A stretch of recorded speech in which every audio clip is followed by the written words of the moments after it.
Estamos chegando quase que ao final do nosso estudo primeiro sobre a vinda do reino, o qual nós estamos no nosso 16º encontro. Hoje vamos falar um pouco sobre a salvação. Você que está acompanhando, que Deus te abençoe e que possamos estar analisando como cidadãos do reino aquilo que Deus preparou para as nossas vidas. Ainda falando sobre o Evangelho do Reino, a questão da salvação, hoje vamos falar sobre o perdão dos pecados. Como o Novo Testamento encara a salvação em termos do perdão de pecado? Do ponto de partida do Evangelho, é um abismo entre Deus e o homem, e a grande necessidade moral deste diante de Deus, sendo o homem nesta situação culpado e ameaçado pelo juízo divino. Assim, a salvação quer dizer perdão, absolvição de culpa, comunhão entre Deus e o homem que é pecador. Já no anúncio do nascimento de Jesus, nós vemos que o filho de Maria e de José seria chamado Jesus, porque o próprio nome diz lá, Mateus capítulo 1, verso 21, pois ele salvará o seu povo dos seus pecados. A palavra Jesus, que vem da mesma raiz de José ou de Josué, que tem a ver com salvação. E salvar, ajudar, libertar, é o que quer dizer o nome que foi dado então ao filho de Maria. Jesus veio para salvar o seu povo.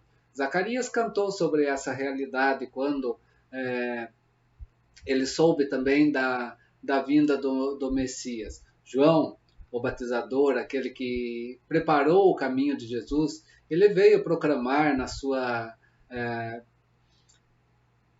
palavra, naquilo que ele trazia, na sua mensagem de arrependimento, ele veio proclamar o perdão, por causa da visitação do Senhor ao seu povo, que seria nesses últimos dias.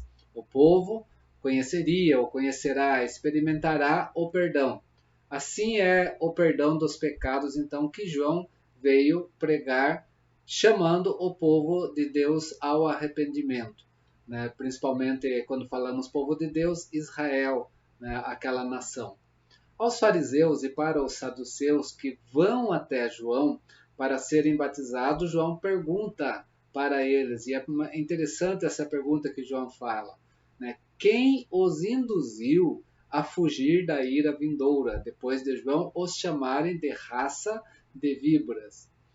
Então, olhando para essa pergunta, perdão dos pecados na pregação de João significa o quê? A confiança dos batizados de que escaparão do juízo divino por terem abandonado os seus pecados ou se arrependido, deixado aquela vida para trás. Nisso consiste então a salvação que logo aparecerá. O perdão dos pecados não ocupa na pregação de Jesus o mesmo lugar que tem na de João. Mesmo assim, a libertação, a liberdade, pressupõe a remissão, a absolvição do pecado e o perdão dos pecados. Toda a salvação, então, realizada por Cristo, está resumida numa frase. Naquilo que Jesus, quando chegou na sinagoga em Nazaré e deram para ele o livro que nós conhecemos lá, o livro de Isaías, que fala sobre aquilo que aguardava no ano aceitável do Senhor, e ele chama esse ano aceitável do Senhor sobre si. O ano aceitável do Senhor, que era o ano jubileu, que acontecia a cada 50 anos, quando o pobre, ou aquele que, por ser pobre, se fez escravos para manter a sua vida, para pagar as suas dívidas, agora deveria, então, após 50 anos, ser absolvido das suas dívidas, seriam restaurados. Não só a sua liberdade, quanto também as suas posses. Isso estava já presente, então, na lei que Deus dá ali a Moisés para o seu povo, ou a chamada lei mosaica. Essa legislação prefigurou, então, também a salvação profetizada e já cumprida em Cristo Jesus, segundo aquilo também que anunciava o profeta Isaías, que nós temos no capítulo 40, verso 2. O perdão dos pecados é a finalidade real e central, então, da vinda de Jesus. O problema fundamental do homem é visto agora não em termos de destino impessoal ou de sorte, e sim em termos de pecado, que o Filho do Homem tem autoridade para perdoar.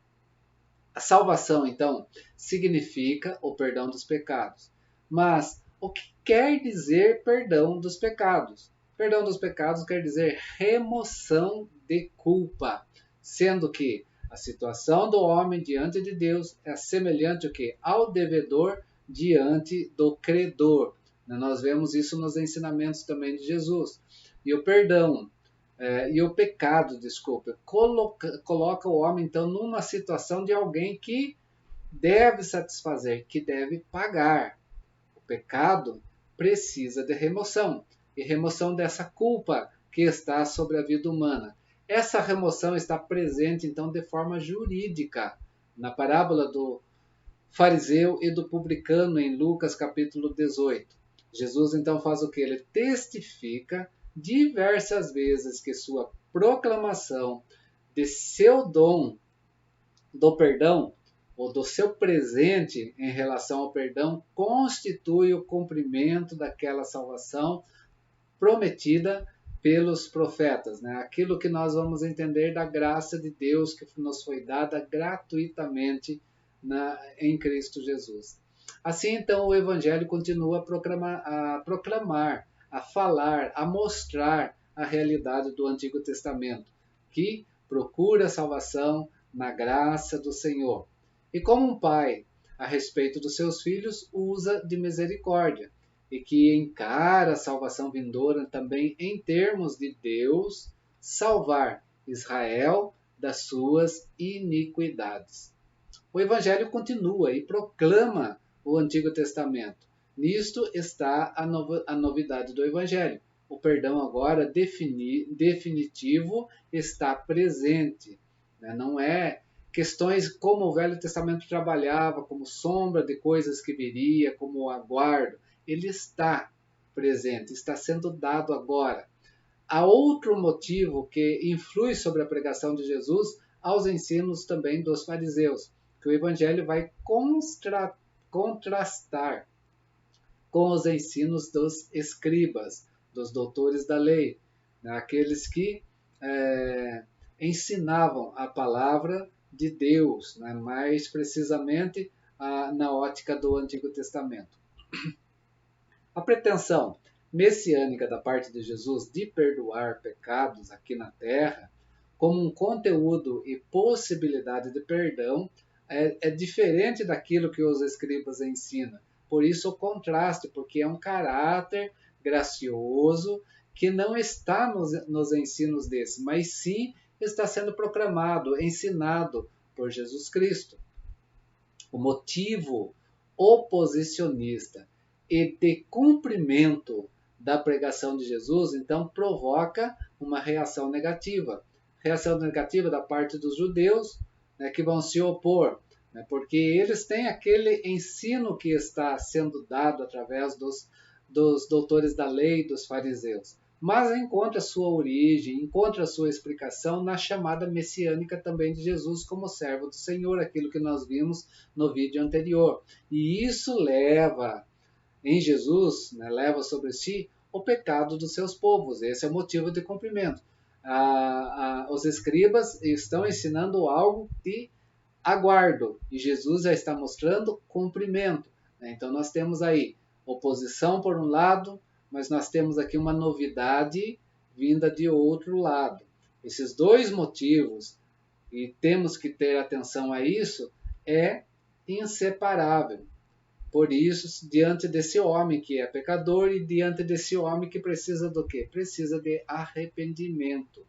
Conforme os escribas, quem salva o homem é o próprio homem. Esse é um problema.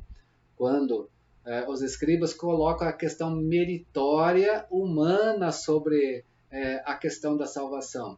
E ele diz o que os escribas ensinam? Quando o homem cumpre a lei, excedendo né, as suas transgressões, muito mais do que aquilo que ele fez que transgrediu, o homem então merece ser chamado de justo diante de Deus. Esse é o ensinamento que os fariseus trazem, ou seja, a salvação está aplicada no que? No cumprimento de lei, né, de uma forma maior que as transgressões que está sobre si. Mas Jesus quebra esse esquema. Essa é a questão. E Jesus, na sua pregação, no seu ensino, ele considera todo o homem pecador. Ponto. Né? Todos pecaram, aquilo que Paulo vem dizer. Todos estão destituídos da glória de Deus. Todos precisam de arrependimento, precisam arrepender-se para deixar os pecados da sua vida. Sendo esse homem pecador, ou todo homem pecador, então nós temos aqui que distinguir justos e pecadores. Reconhecer apenas a diferença relativa entre os homens. É isso que nós precisamos. Quando Jesus chama, então, seus adversários de justo, porque Jesus chama também de justos os religiosos em alguns momentos, ele está se referindo à justiça que eles atribuem sobre si mesmo, naquilo que eles ensinam. Para Jesus é diferente, porque Jesus vai dizer o que? Até o menor pecado vai invalidar o contrato com Deus. Ou quem peca num só momento da lei, peca sobre toda a lei. Aquilo que o Velho Testamento já apregoava. Assim, então, o conceito do pecado, conforme Jesus, é qualitativo, não quantitativo, como diziam os fariseus. Né? E isso está presente no conhecido para nós Sermão do Monte, que continuo dizendo, é muito mais o Sermão do Reino, porque ali Jesus ensina toda a ética do reino. Nisso, quem está em condição de cumprir a lei? Aí nós temos que olhar para os evangelhos, principalmente o evangelho de Mateus, que vai trabalhar bem essa questão. Todo homem precisa de arrependimento diante de Deus. Conforme, então, o ensino de Jesus, conforme a sua pregação, a esfera do perdão dos pecados é a religião. Né? A religião ou a religação com Deus, a relação básica entre Deus e os homens. Não estamos falando de religiosidade simplesmente. Os fariseus escandalizam-se de Jesus porque Jesus faz o quê? Ele prega, ele ensina que para todo homem o único caminho de escapar da ira divina consiste no perdão dos pecados. Conforme Jesus, a natureza exclusivamente graciosa da salvação não exclui a ideia do galardão. Aquilo que os fariseus só olhavam para essa ótica, mas nos indica que primeiro temos que pensar no perdão. Né? E depois nós desenvolvermos essa tão grande salvação. E aí a questão de galardão, que é secundário. Contrário daquilo que os fariseus diziam, que era isso, a questão meritória do esforço humano é que já garantia a salvação. Assim então, as parábolas e as histórias onde o perdão encontra sua expressão mais acentuada em Jesus, são considerados os pontos altos de todo o Evangelho, das Boas Novas. Como a parábola do filho pródigo, que eu faço uma ressalva, porque melhor seria a parábola do pai amoroso. E por que eu faço essa ressalva?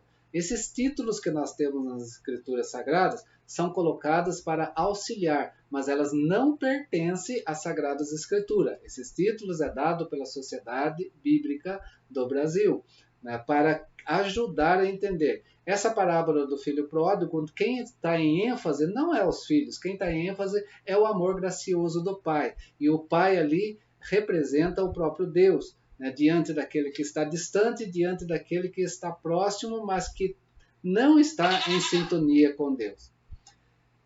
Por isso, entendendo essa parábola, não do filho pródigo, mas essa parábola como a parábola do pai amoroso. Seria uma hermenêutica mais correta para nós olharmos para esse texto. Voltando a frisar, Os títulos não pertencem às Sagradas Escrituras. Os títulos são dados pela Sociedade Bíblica do Brasil para auxílio. Às vezes não podem estar incorretos. E também a parábola do fariseu e do publicano. Né? E dentro dessas duas parábolas nós temos também a história de Zaqueu, aquele Zaqueu que era publicano. Né? Nós conhecemos essas duas parábolas e a história de Zaqueu, né? E tanto as parábolas quanto essa história proclamam o quê? Uma disposição, um querer divino de graciosamente perdoar pecados da parte do Pai. É o Pai que está em evidência nesse caso. Mas em sua pregação, Jesus então se dirige a todos os homens, fazendo o quê? Trazendo esse caráter da pregação do Evangelho do Reino dos Céus, conforme a natureza das parábolas e de toda a pregação e de todo o ensinamento de Jesus que nós temos nos Evangelhos sinóticos, que são Mateus, Marcos e Lucas. Isso quer dizer o quê? Que o motivo oposicionista não deve ser separado do motivo de cumprimento. As duas coisas têm que caminhar juntos. É o cumprimento por Jesus que possibilita a proclamação do perdão dos pecados. Logo, cumprimento precisa ser entendido. Nas passagens oposicionistas, há uma oposição da doutrina judaica de mérito. Destacando então o quê? Destacando a graça, né, que é necessária e é importante para essa tão grande salvação anunciada por Jesus Cristo. Cristo é a própria base da proclamação do perdão dos pecados. Assim, a pregação do perdão continua o quê? Continua a história do Velho Testamento, continua dando, né, a realização daquilo que era aguardado do Velho Testamento, trazendo no cumprimento agora de todas as coisas em Cristo Jesus, porque o Messias já chegou, o Messias já veio, o reino de Deus já está presente. Mas nessa continuação, então, que é dado por Jesus, o grau de graça e de certeza é inédito, né? Porque diferencia daquilo que era ensinado para o povo naquele momento. Isso nós vamos ver então nas parábolas do pai amoroso e na parábola do fariseu e do publicano. Também então na proclamação, nas bem-aventuranças e nas palavras de Zaqueu, quanto do relato da história do que houve na vida de Zaqueu, o publicano. Cristo então pode fazer declarações, porque ele traz em si a salvação, encontrando-se na sua pessoa, encontrando-se na sua obra, o cumprimento da vontade salvífica de Deus. Próxima aula nós vamos ainda continuar falando sobre essa salvação, agora olhando para esse Pai amoroso, a paternidade de Deus, né? Olhando mais para o Pai do que para questões secundárias, né? Isso que nós precisamos. Às vezes nós falamos, eu volto a dizer, pegamos aquela parábola do pai amoroso como parábola do filho pródigo e a gente põe todas as atenções ao filho, dizendo que o filho se arrependeu. Não, se você analisar bem aquela parábola, o filho volta com algo maquinando na sua mente, por quê? Porque ele perdeu tudo que tinha, agora ele passa fome, então ele volta para a casa do pai, porque na casa do pai tem abundância. Só que ele diz o quê? Voltarei para o meu pai e vou dizer para o meu pai. Ele faz um plano. O plano dele é o quê? Vou ser servo. Ele não volta pensando em ser filho. Ele volta pensando em ser servo para ele poder receber do seu trabalho e para ele poder, então, se alimentar melhor.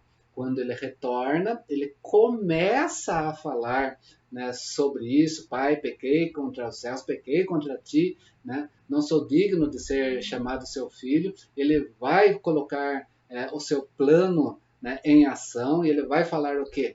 Eu quero então ser um jornaleiro, um trabalhador na sua casa também. O pai não deixa. O pai para os seus planos, porque o pai não quer isso na vida do seu filho. O pai mostra a sua graça. o seu amor, né? Em fazer o quê? Cobrir ele com roupas não de servo, mas de senhor, colocar sandália nos seus pés, colocar anel na sua mão, para mostrar que ele tem uma posição não de servo, mas ele está na casa, a casa pertence a ele, é o pai que chama, não é o filho que vai com as suas mazelas e com seus planos e projetos para convencer o pai. A salvação é dessa forma, a salvação vem de Deus, é graça, é dom. O Pai é que vem diante de nós. Por isso é importante olhar essa parábola, principalmente nessa ótica, porque é nessa ótica que Jesus está ensinando sobre o reino de Deus. Nós vamos falar desse Pai, esse Pai amoroso, esse Pai que traz essa tão grande salvação e nos dá. Né? Salvação que é gratuitamente através do seu amado, que é o nosso Senhor e Salvador Jesus Cristo. Ok? É isso que eu gostaria de deixar aqui mais claro em relação a isso. Próxima aula, ainda continuando essa salvação também, então vamos falar sobre a paternidade de Deus. Forte abraço, fica na paz e nós prosseguiremos avante falando sobre essas questões.